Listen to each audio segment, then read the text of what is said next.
Hello guys, welcome to another video. Today on this video we have here a P0090 and P0091, which means the high pressure fuel system has a problem.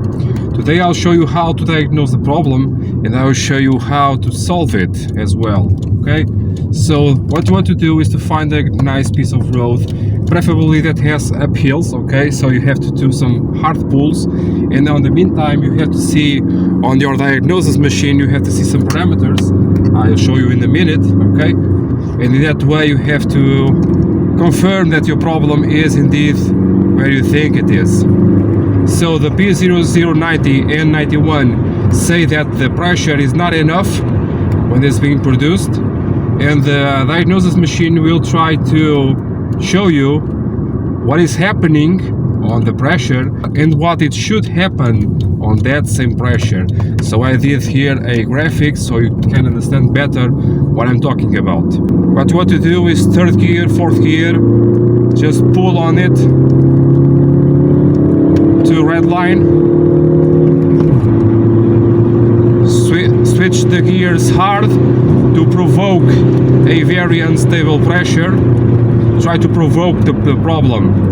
In fact, on this car I already did about 200 kilometers and no issues appear. The customer states that the car sometimes loses power and another times loses power and shuts off itself. Only after some time passing he attempts again to switch on the car and the car really starts.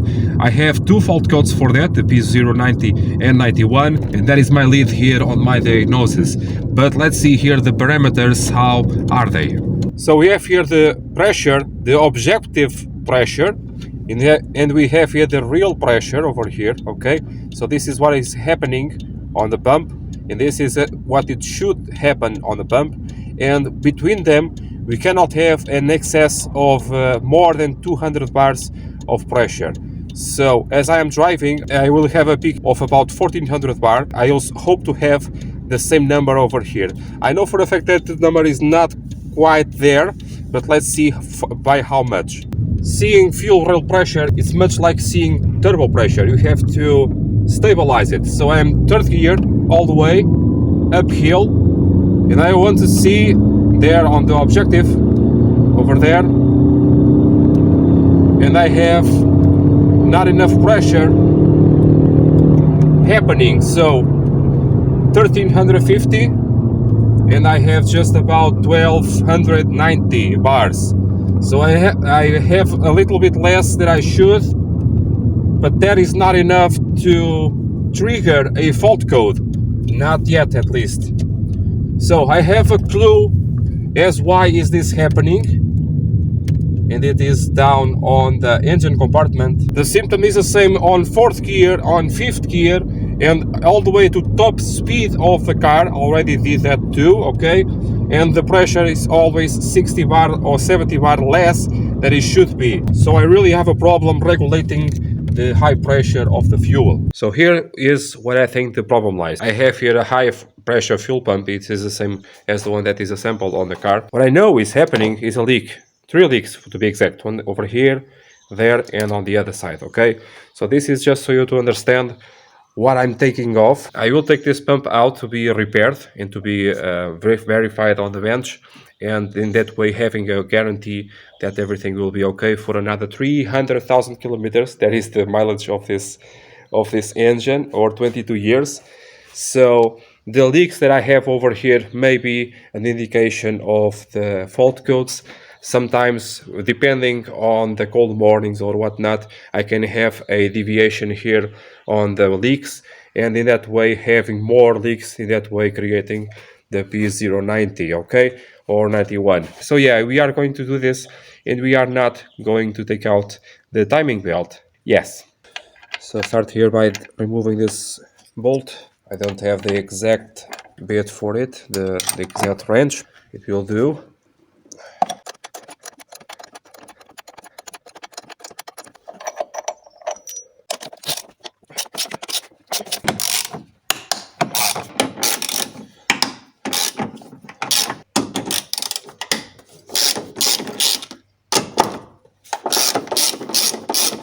So taking out here this 17mm head ones.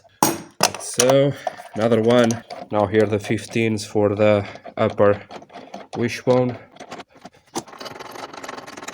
Just take it out of the way. So I will take out here this bolt and the other one underneath. I'm using a 5mm hex socket. This is not the socket to do this job, but it will do, it will work, because the force is not immense. Just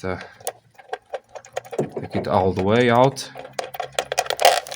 The other one too. Now the secret bolt underneath here, there. And finally here, this one. Now these two over here I usually do not take out. So I will take out these three parts, 1, 2, 3, in just one go.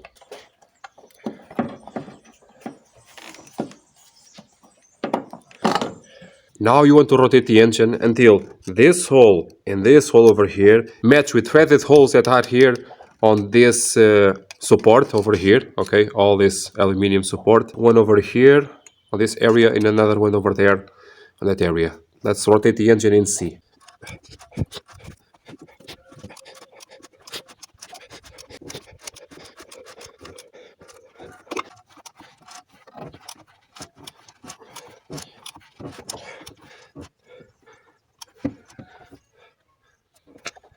Yeah, that's right. And the upper one as well too. And now, so next step is to lock it with 2 screws. Okay. This is nothing to do with TDC or nothing like that. Okay. This is a different thing. Yes, when we are doing the timing belt, you can put this on this position. It's not mandatory. For this job, the position of the engine is not TDC. So now, just before putting in the screws, you want to take out the center nut. For that, you will need this tool to hold down to the sprocket.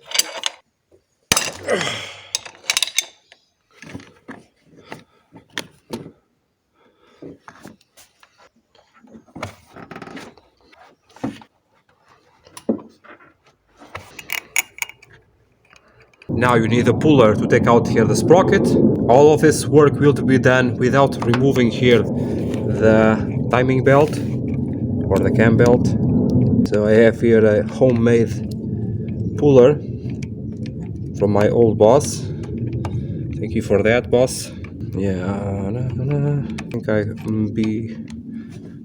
I think I can.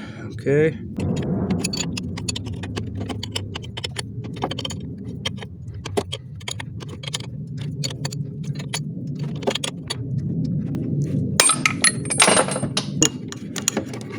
You can take out the nut.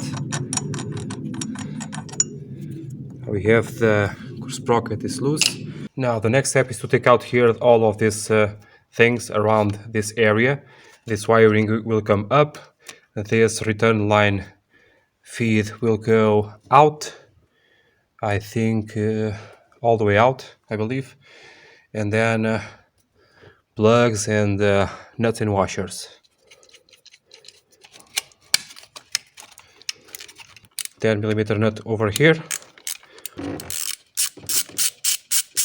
Another 10mm nut on the same part underneath. Be careful not to lose it.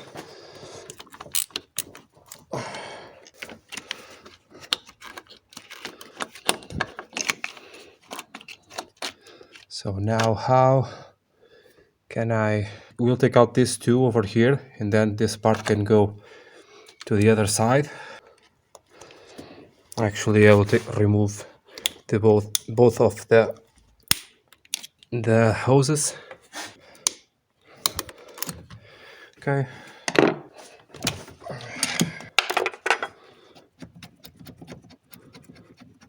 Pay very close attention, because this screw over here, it is actually a check valve.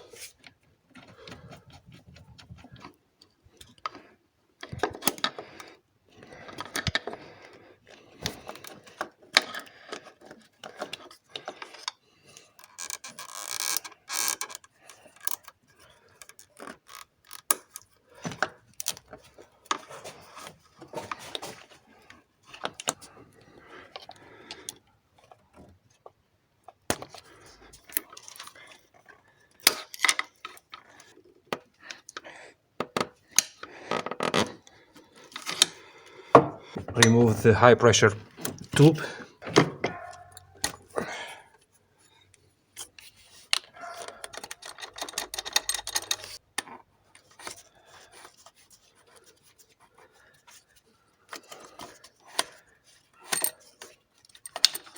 Now remove here the plug for the regulator. Can ask me that problem that I'm encountering on this car, can it be the regulator? Yeah, yes, it can.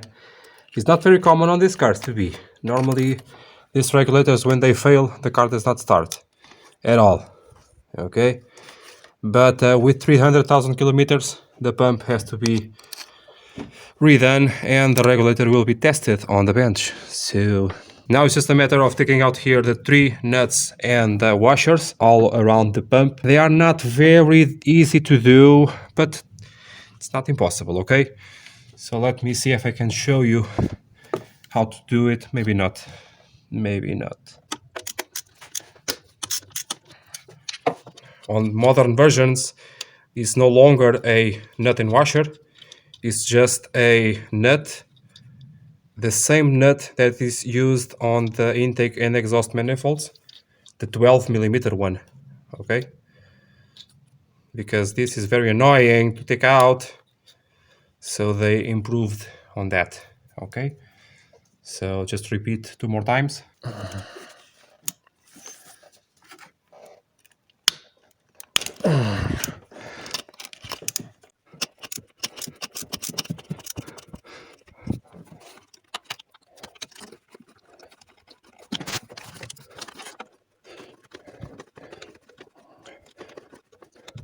Normally I do not pick up the nut and washer.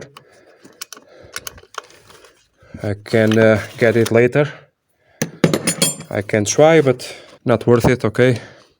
I just pick it up after taking out the pump. So now to take out here this nut, maybe I have to take out here this pipe.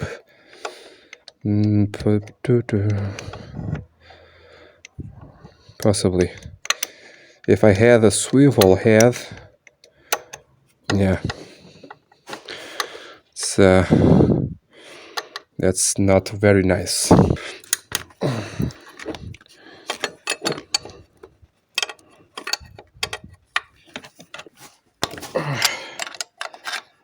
Sometimes you have to remove a bit more that you are expecting, but it is for the best. It is really for the best. Yes. Oh yes. Very nice. I believe on this one I have to take out the support for the dipstick too, I believe. Can't remember right now. So it's just as simple as getting the pump out. It will not be attached to the it will not be attached to here the pulley, the sprocket. Sometimes it may bind. Now I want to remove it to that side, and I think I have space without removing anything else. Let's see.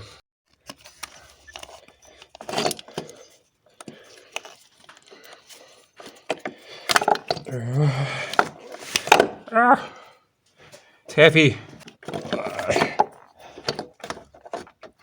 Up, up, up. No. Please up.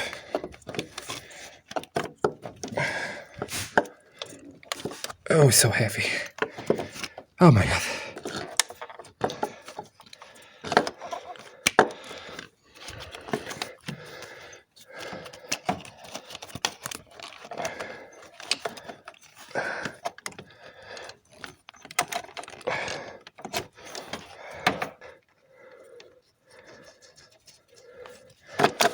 Yes.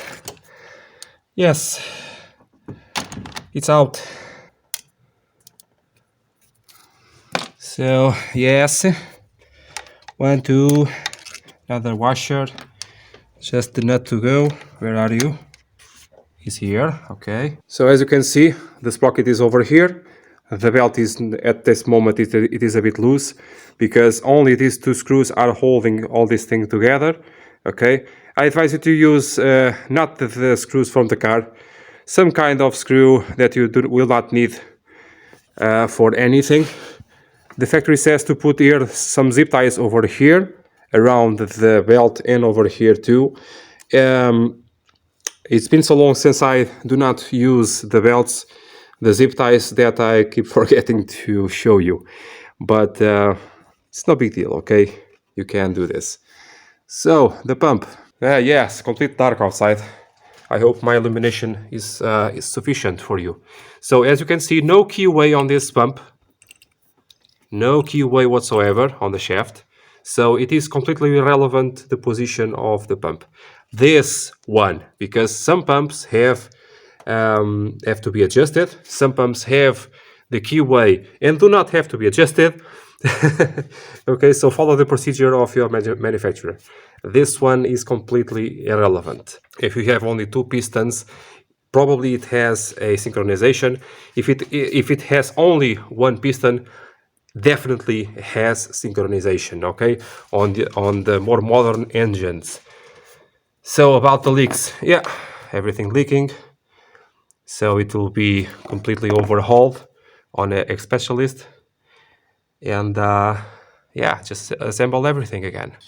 So here it is, the pump all repaired. Everything is in very good condition now. It was tested, everything was tested, and all the seals are replaced. I just use here my ceramic grease to put here on the shaft.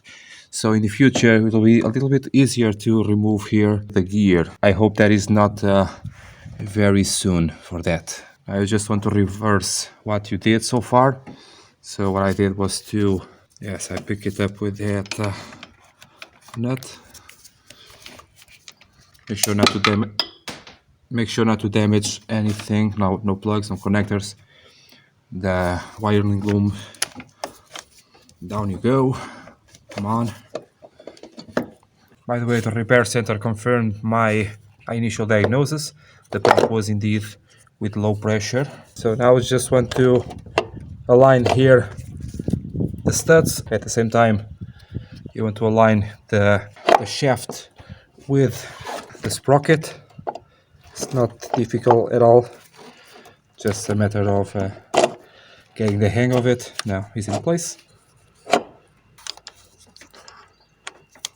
Just to be secure. By the way, this belt will be replaced in 10,000 kilometers. So very soon I will do a video for that, okay? The timing belt, that is.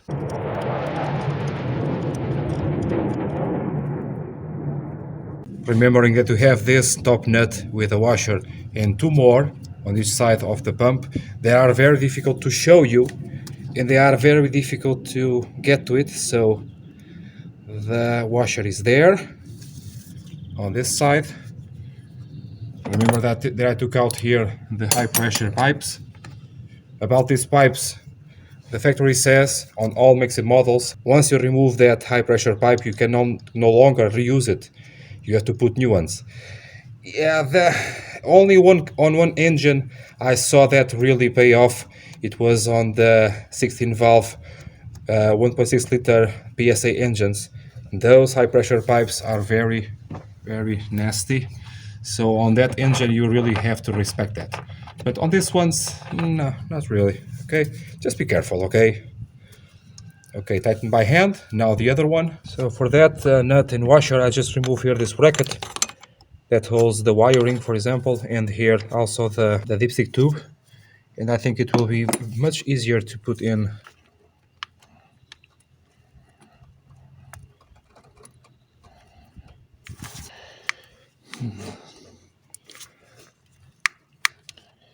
They say that ladies love mechanics because we can reach down on with our fingers without seeing anything. That is exactly what's happening right now.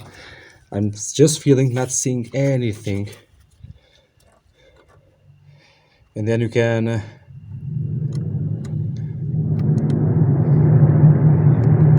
persuade the nut in, just trying to twist it. almost there. The torque spec for these nuts are 25 Newton meters, around that, okay?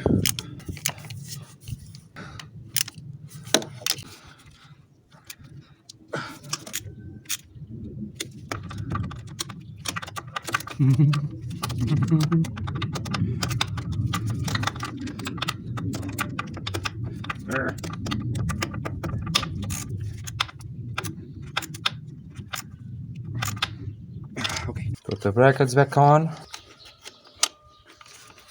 Yeah. At this point you can remove the bolts, the smaller ones. And so you do not forget, you can torque down this nut over here, 50 Newton meters if I am correct, 50, okay?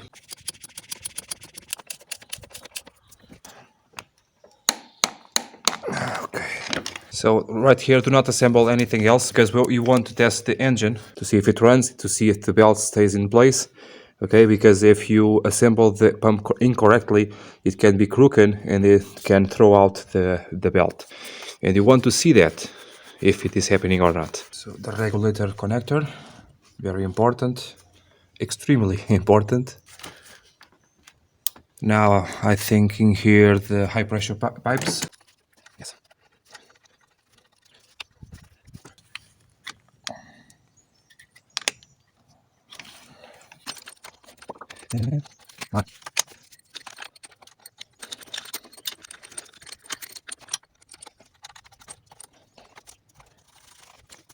What I like to do here is to tighten a bit on one side, not all the way, and then tighten on the opposite side.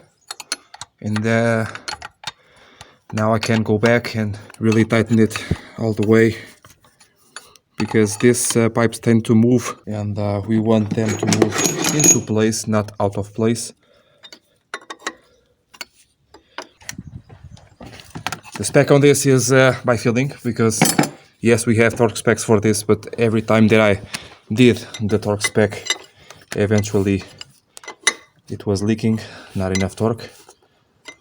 So some things we really must do by feel. It's like so, okay? So this is the supply line. It is damaged on the tip here, but it is no longer available, new. So I have to cut a bit over there and try to make it work like this. I hope I can. And yes, we can crimp a new tube on the connection over here, but here in Portugal no one does that on that plastic one. So that is that. Down. Come on. More down. Downer.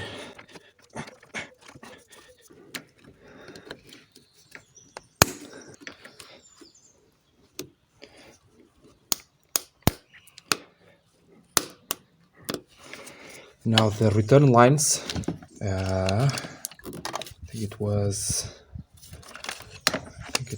like so.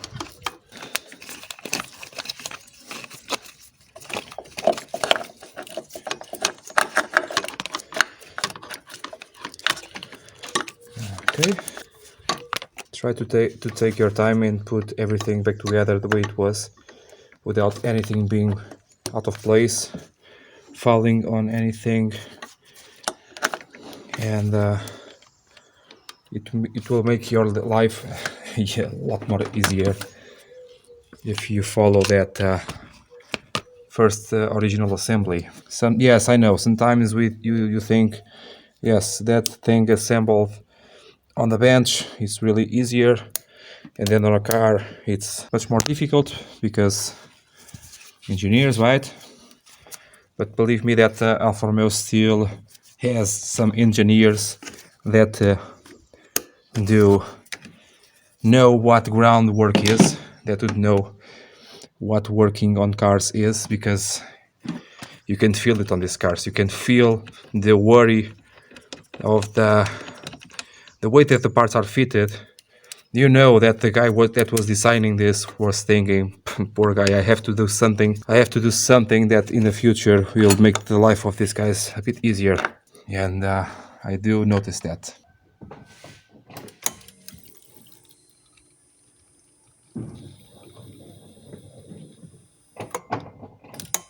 So yeah, the only thing that you have to do right now is to prime it. There is no need to bleed out any air from the system. This car will do it automatically for you because it has a pump on the fuel tank, and it will bleed out automatically all of the air to the tank. So you just need to prime it 2, 3, 4 times for around 20 seconds at a time, and then just crank it and wait until it starts.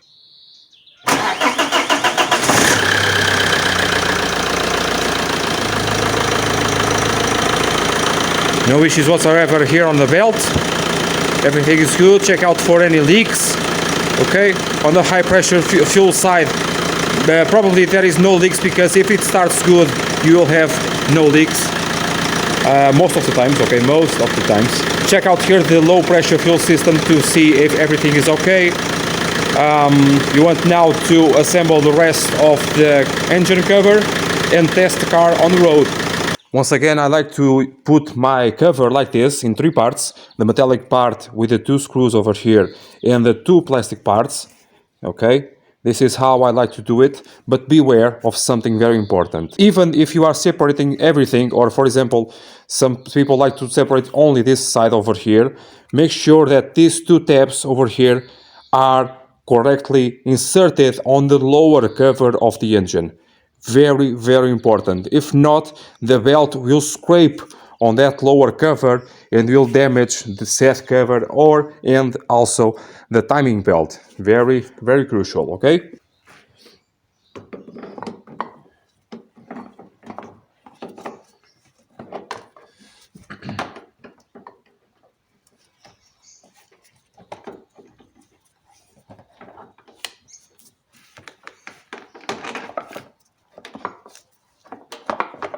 So can you see them over there? They grab onto the lower cover. Once I do the timing belt on this engine, I will show you with more care. But it is like so. It is in place. Very nice. Yes. In the meantime, you can put the 2 bolts back together on here. For the adjustment of that screw over there, I can show you on the timing belt video if you want to, if you are needing that info. It's not very difficult to do. This one. No, before that you have to tighten down all the way. Okay. Now you have here your horizontal screw, and this is the way that I have to tighten it. Now with the 10mm over here. If possible, I can double wrench it to tighten it down, but it is, as you can see, perfect. One over here. Now the secret one. If you drop it, not very good, so make sure not to. If you want to use a bit of paper, hand paper, on the head of the screw, it will be better. Now this one over here, make sure the wiring is not fouling. It's good. And last but not least, that one over there on the bottom side. Everything tightened to 0.9 Newton meters. Now put your wishbone back together. Notice that I loosened this part over here to be easier to put this in place. Already saw a lot of threading on the downside over here damage because people do not do this, okay? And another thing, if you notice that your wishbone is completely gone, it is because two things. Either you do not adjust it when you replace the bottom engine mount, and or your bottom engine mount is out, and for that this top one really gets a beating.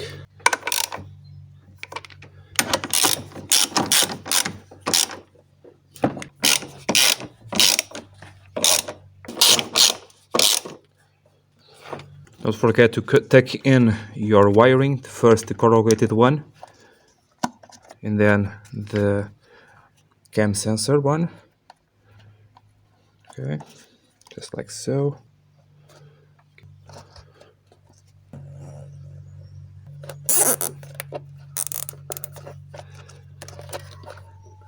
Yay, more cool graphics. I just found this graphic on this hotel machine. Very nice. This is the objective one, and this is the real one. Let's see at high speed and high torque, how does it behave now. Okay, but as you can see, as I am driving along, you can see the numbers.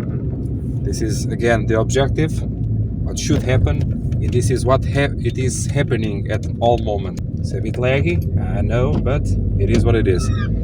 Before I get to the place to do the testing, down on the description you have a lot of stuff related to common rail systems. If you want to understand common rail systems and other systems related to start the common rail engine, the multi-jet engine, you have down on the description a very complete playlist to do so. I also have playlists for brakes, for lack of power, for electrical issues, really a lot of stuff that can be useful for you. Also down on the description I have links for helps for the channel if you are able to do so. I please urge you to take a peek if you are able to help the channel in that way, okay? So let's take a look at the pressures. Third gear, full acceleration. I have 1340 50. Wow! And I have my real one just about it. Let me just do an uphill over here. The car pulls very, very well. So my objective on the left and my real pressure on the right.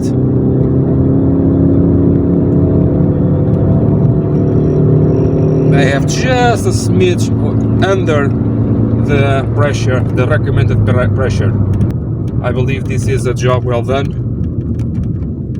And see you next time, guys. Bye.